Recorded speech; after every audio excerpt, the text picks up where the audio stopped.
তো হ্যালো বন্ধুরা, দেখো এটা হচ্ছে কিন্তু কুমড়ো। তা কুমড়োর দানা আমরা অনেক সময় ফেলে দিই, তো সেটা দিয়ে আমরা কি করব সেটা তোমাদের ভিডিও করে দেখাচ্ছি। তো দেখো কুমড়োর দানাগুলো কিন্তু আমি ভাবলাম কি অনেকটাই দানা রয়েছে যখন, তা বেছে নেওয়াই যেতে পারে। দু চারটে দানা হলে ফেলে দিই, তো এতগুলো দানা দেখে লোভ সামলাতে পারলাম না।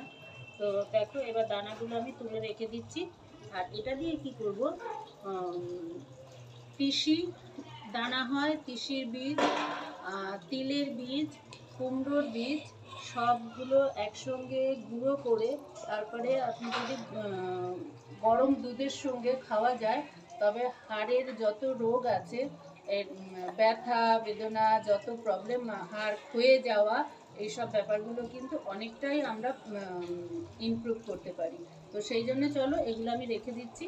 আর এখন ভালো করে রোদে শুকিয়ে নেবো, তারপরে আর বাকিগুলো কালেকশন করে নিই, একসঙ্গে যেদিন করবো তোমাদেরকে দেখাবো। তো চলো এখন রোদে শুকাতে কদিন টাইম লাগবে, ততক্ষণে আমি বাকি জিনিসগুলো তিসি তিল এগুলো জোগাড় করে নিচ্ছি, আর পুরোটা একসঙ্গে করে তোমাদের আবার দেখাবো। তো চলো টাটা।